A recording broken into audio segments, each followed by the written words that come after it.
Hello everyone, कैसे हैं आप सब। Welcome back to my channel जिसका नाम है डेली एंटरटेनमेंट 100% और मेरा नाम है तरना रानी राठौर। आशा करती हूँ कि आप सब बहुत अच्छे होंगे, मैं भी ठीक हूँ। तो भैया, जैसे कि भगोड़े को लेकर ये बातें सामने आई, आस्था माँ ने बोला है कि उसकी कुटाई पिटाई हुई है और लोगों ने मुझसे आके सवाल किया कि दी बताओ क्या सच में उसके साथ ऐसा हुआ है या फिर ये पहले की तरह एक फेक न्यूज़ है। देखिए, फेक न्यूज़ तो पहले वाली भी नहीं थी, उसमें आप लोगों के साथ मैंने सारे प्रूफ शेयर किए थे कि क्या रियल है और क्या फेक है। फेक वो था जो उनके भैया बता रहे थे, रियल वो था जो उसकी स्क्रीन पे दिख रहा था। ठीक है, अब किसी के साथ इतनी भी जाती होगी और वो इंसान ये बोलेगा कि नहीं सब चीज़ें ठीक हैं, वो एडिट किया हुआ और रियल में जो चीज़ें सामने आई हैं, जो रिकॉर्डिंग सामने आई थी वो सब रियल थी। ठीक है, उसने एक ऐसे प्लेटफॉर्म पे जाकर भी ये चीज़ें बोल दिया कि आपको पता है मीडिया में जब सामने सारी बातें आई थी उन्होंने भी इसके ऊपर एक्शन लिया कि बताइए क्या सच में ये चीज़ें हुई हैं, लप्पू ने तुम्हारे साथ ऐसा कुछ किया है। तो मैडम का ये कहना था नहीं ऐसा कुछ भी नहीं, आपको पता है मेरे लिए बहुत सारी वीडियोस बनती हैं, एडिटिंग करती हैं, और सीधा आरोप उसने लगा दिया था हैदर के ऊपर। ठीक है, हमने ये चीज़ें मान ली कि हाँ चलो हैदर ने करवाया, ठीक है, पर आवाज़ तो तुम्हारी थी ना, वॉइस तो तुम्हारी थी, स्क्रीन पे पिक्चर्स तो तुम्हारी थी, रोते हुए आंसू तो तुम्हारे थे, वो तो झूठ नहीं हो सकते ना। एडिटिंग करना एक अलग वे में जाता है और जो रियल पिक को उस चीज़ के साथ ऐड करना वो एक अलग वे में जाता है। एडिटिंग समझ में आती है, उसको कोई भी कैप्चर कर सकता है, समझ सकता है कि इस बंदे ने एडिटिंग करके ये सारी चीज़ें की है। ठीक है, चाहे कितना भी परफेक्ट एडिटिंग करने वाला हो ना, तो उसमें भी कुछ ना कुछ क्लू छूट ही जाता है और उस क्लू को आप पकड़ के आप बता सकते हैं कि ये एडिटिंग है और ये रियल है। और तेरे साथ जो अक्सर जो चीज़ें हुई हैं उसके लिए तो सभी लोग बखूबी तरीके से जानते हैं कि तू कितनी पानी में रही है। ठीक है, जो कांड तो पाकिस्तान में करके आई है उसके बारे में अगर मैं यहाँ पर बोलना शुरू करूँगी तो फिर व्यूवर्स बोलेंगे कि दिया पुरानी बातों को क्यों निकाल रहे हो, पुरानी बातों के साथ आप क्यों इस चीज़ को आगे लेके जा रहे हो। मैं पुरानी बातों के साथ आगे नहीं लेके जा रही हूँ चीज़ों को, पुरानी बातों के साथ जुड़कर ही इसकी बातें सामने आती हैं। किंजा अपने वीडियोज़ में बैठकर बैक टू बैक इसके सारे प्रूफ दिखा रही है। आप लोगों ने नहीं देखा तो प्लीज़ वहाँ जाके भी देखिए, वो आपको बखूबी तरीके से बताएगी क्या रियल है और क्या फेक है। मैं उन सब चीज़ों को यहाँ पर इसलिए नहीं लेके आ रही क्योंकि आप ही लोग बोलते हो कि पाकिस्तान और हिंदुस्तान के बीच में जो भी कॉन्वर्सेशन होती है उन चीज़ों को लेके आप आगे चलते हो। मैं ऐसा कुछ नहीं करती हूँ। मुझे जो रियल समझ में आता है ना, जो उसकी बातों को मुझे लगता है कि हाँ इस किंजा ने जो चीज़ें प्रूफ के थ्रू दिखाई है या अदर हैदर ने कुछ चीज़ें ऐसी पोस्ट की हैं वो आप लोगों के साथ मैं शेयर करती हूँ। ठीक है, और रही बात कि हैदर पाकिस्तान से अब तक क्यों नहीं आया, आखिर ऐसा क्या है, तो उसके लिए भी मैं आपको जो बातें हैं वो सुना देती हूँ, फिर आपको रियलाइज़ हो जाएगा कि मोमिन मलिक सर ने झूठ बोला है या सच बोला है। सच हमेशा देर लगती है सच को सामने आने के लिए, पर ऐसा नहीं है कि वो आता नहीं है।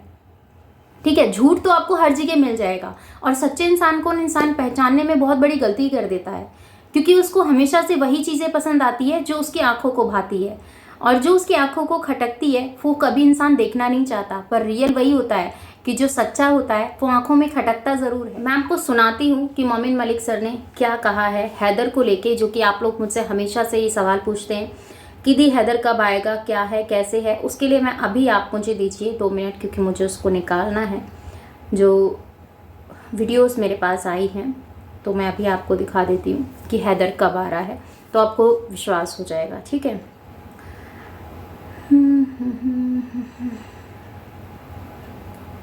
सिर्फ 2 मिनट दीजिएगा, 2 सेकंड दीजिएगा, ज़्यादा टाइम नहीं। इसको डाउनलोड होने में टाइम लगता है थोड़ा सा ना। हाँ तो देखिए, आपको सुनाती हूँ। हम गुलाब को लाने वाले हैं, अब किसी भी दिन भारत में आ सकता है। उसकी तमाम तो इंतजार है मोमिन सर कि कब हैदर आएगा, तो मैं आपको पूरा ये सुना देती हूँ। भारत में हम गुलाब को लाने वाले हैं, अब किसी भी दिन भारत में आ सकता है। उसकी तमाम डिफिकल्टीज हमने दूर कर दी है। ये केस अब हम जीत की तरफ लेके आ गए हैं। ये केस हम एंड की तरफ लेके आ गए, अब इसमें कुछ बचा हुआ नहीं है। भारत में हम गुलाब को लाने, सुना आपने, मोमिन मलिक सर ने कहा इस केस को हम जीत की तरफ लेके आ रहे हैं और इस केस में अब कुछ ऐसा बचा भी नहीं है कि जो आप लोगों को लगे कि ऐसा है वैसा है। सब चीज़ें सामने आ रही हैं। इस केस से बचने के लिए तो भगोड़ी प्रेग्नेंट हुई है, वरना 1.5 साल से तो लप्पू को वो मौका दे रही थी कि ठीक है मुझे नहीं रहना है, ये है वो है। और अभी रिसेंटली में जो भगोड़ी के साथ हुआ है वो मैं आपको बता दूं, अगर एक हस्बैंड वाइफ के बीच में लड़ाई झगड़ा मनमुटाव होता रहता है, चलो कोई बात नहीं, ठीक है। तो ये तो तुमने सुना जो कि मैंने आप लोगों के साथ शेयर किया कि ये बात कंफर्म है कि हैदर आएगा, ठीक है। दूसरी चीज़ ये थी जो आपने मुझसे बहुत ज़्यादा सवाल किए कि दी बताइए भगोड़ी का वीडियोस क्यों नहीं आ रहा, और जो भी वीडियोस अभी भगोड़ी का आ रहा है वो वीडियो आ रहा है उसका पहले का शूट किया हुआ वीडियो है। अब का उसने कोई करंट में वीडियो शूट नहीं किया है। अगर आप उसकी ड्रेस से मैच करें तो आपको सब चीज़ें समझ में आएगी, बट आप उस चीज़ को मैच करना ही नहीं चाहते।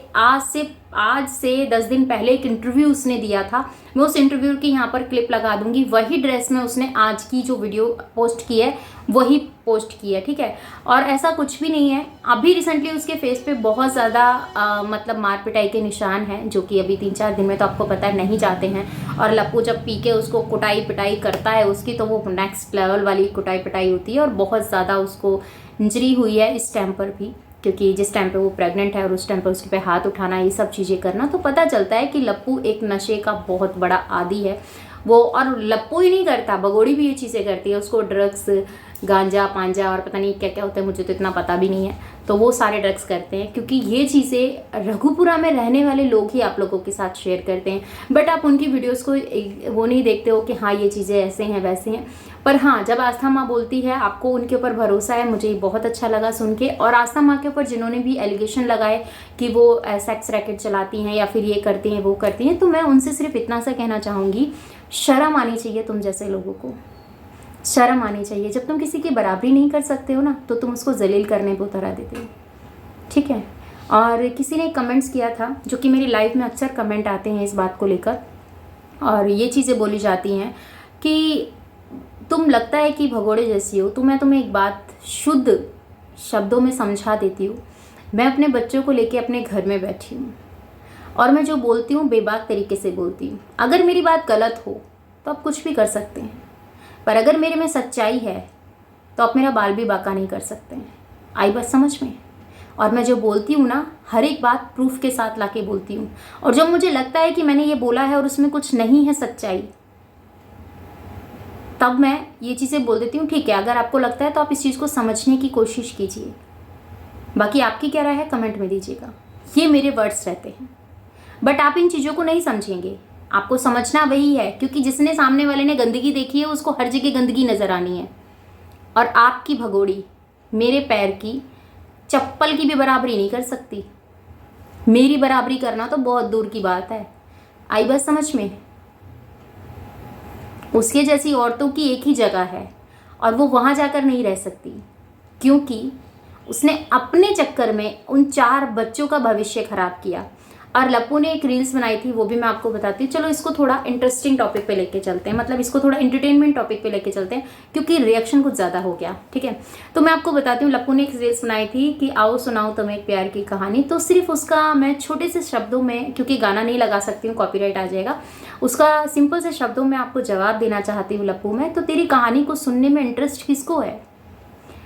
किसको है तेरी कहानी में सुनने को इंटरेस्ट? तो 1.5 उम्र से ज़्यादा बुढ़िया को तो अपने घर लेके आया है।